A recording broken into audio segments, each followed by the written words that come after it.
We all know this feeling. We are tired, didn't sleep that well last night, but we have important things to be done. So we make ourselves a coffee, ready to survive the day. But after a few hours we need another coffee, or 2, or 5. And then when we actually need to sleep, we can't because suddenly we have too much energy. And so the circle continues. What we could do instead is taking a nap. But are naps good for us? Let's find out.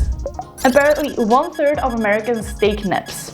And recently Google and Uber installed nap spaces in their headquarters so their employees can take naps whenever they want, which they hope would increase their productivity and creativity.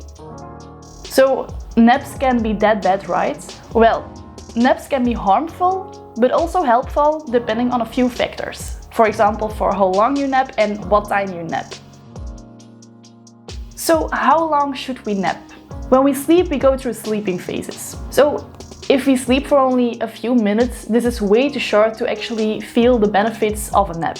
But if you sleep for too long, chances are you may experience sleep inertia, which basically means that you can feel groggy the hour after you woke up. So what we should do instead is taking power naps.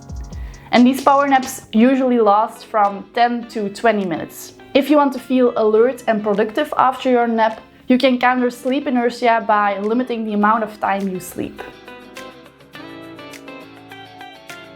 The reason why we mostly take naps is because we feel tired and we don't have any energy left to do important tasks. Taking naps for the right amount of time, so 10 to 20 minutes, will help you reduce the sleepiness. But if you sleep longer, you will feel groggy after you woke up and you won't be as productive as you hoped you would. Chances are you will be craving for another coffee once waking up after you slept for an hour, so stick to the 20-minute nap.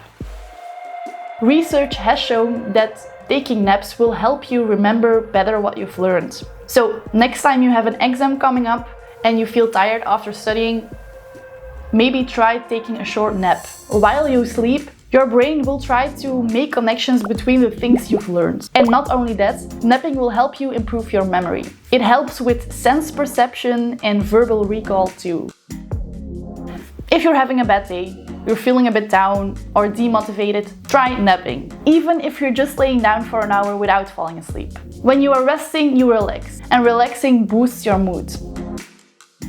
Napping will help you reduce stress. So if you're under a lot of pressure with school or with work, or parents that want you to get a normal job, well, maybe try napping because this will release stress and improves your immune health.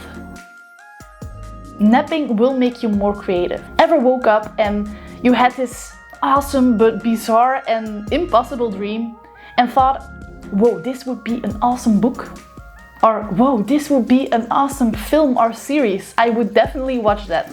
Well, your dreams can give you inspiration for your next big project. The sleeping phase in which you dream is called REM sleep, short for rapid eye movement sleep. This typically starts 70 to 90 minutes after you fall asleep. And this activates parts in your brain that are associated with imagery and dreaming. But the downside is that after taking a nap for so long, you will feel groggy and you won't be energized at all. So, if your goal is to come up with great ideas, well, then go for it. Take a nap for 70 minutes. But if the purpose of the nap is to feel energized and work productive after, then just take a quick nap.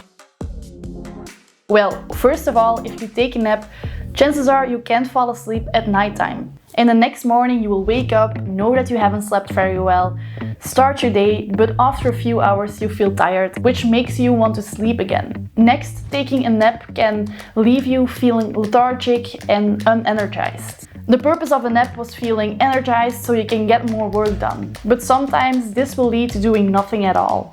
And last but not least, napping just takes a lot of time. Not everyone can nap during the day because they have to work, they have to watch the children, or they just aren't at home. First, always set an alarm so you don't sleep any longer than 20 minutes if the purpose of your nap is feeling energized. Second, napping late in the day can affect the ability to fall asleep at bedtime. So try napping around the halfway point between the time you wake up and the time you plan to go to bed.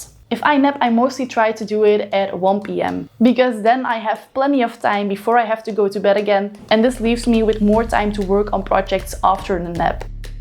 To fall asleep, your space should be adjusted to napping. Depending on where you are, it helps to take a nap in a comfortable space that is dark, quiet, and cool. If you work from home, that's perfect because then you can just take a nap in your bed.